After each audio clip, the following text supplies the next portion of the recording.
लोकतांत्रिक मूल्यों से ही नहीं जुड़े हैं।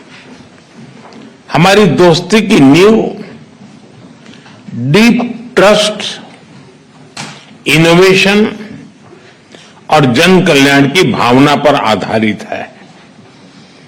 हमारी साझेदारी केवल दोनों देशों तक ही सीमित नहीं है। हम वैश्विक समस्याओं और चुनौतियों के समाधान में मिलकर सहयोग दे रहे हैं। मेरी पिछली यात्रा के दौरान हमने अपने साझेदारी के लिए 2047 रोड मैप बनाया था। उस पर चलते हुए हम हर क्षेत्र में सहयोग को व्यापक तरीके से आगे बढ़ा रहे हैं। साथियों, आप में से अधिकतर कंपनियां भारत में पहले से मौजूद है।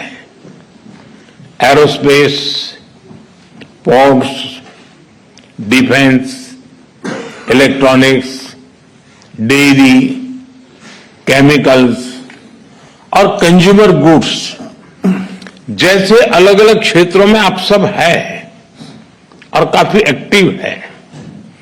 कई सीईओ से मुझे भारत में भी मिलने का अवसर मिला है। भारत में बीते एक दशक में जो बदलाव आए हैं उससे आप भली भांति परिचित हैं।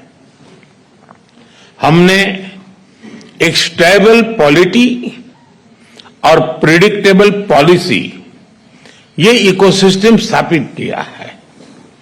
रिफॉर्म, परफॉर्म, ट्रांसफॉर्म के पथ पर चलते हुए आज भारत विश्व की 5वीं सबसे बड़ी इकोनॉमी है।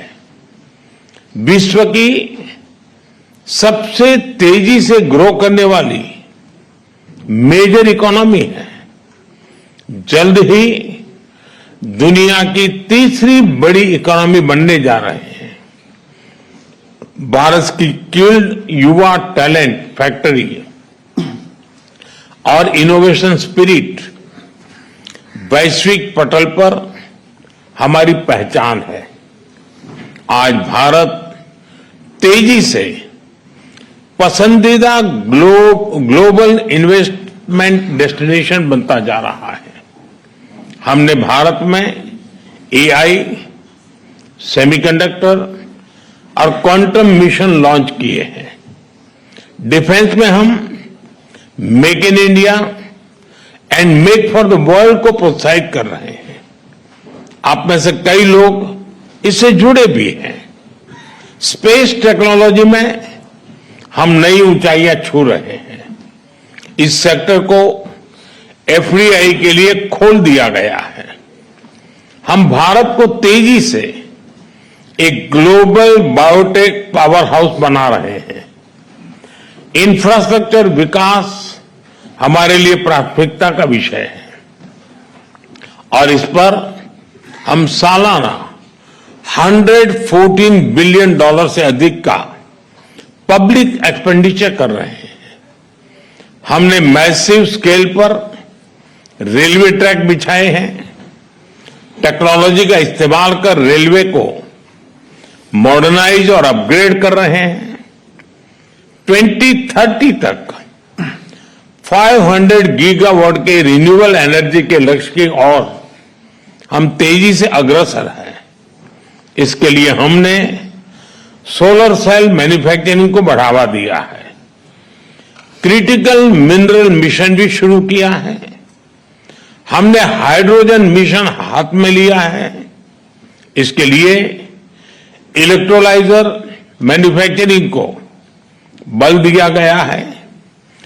2047 तक हम 100 गीगावाट न्यूक्लियर पावर का लक्ष्य लेकर चल रहे हैं। मुझे बताते हुए खुशी हो रही है कि इस क्षेत्र को प्राइवेट सेक्टर के लिए खोला जा रहा है। हम एसएमआर और एएमआर टेक्नोलॉजी पर फोकस कर रहे हैं। साथियों, आज भारत डाइवर्सिफिकेशन और डी रिस्किंग का सबसे बड़ा केंद्र बनता जा रहा है।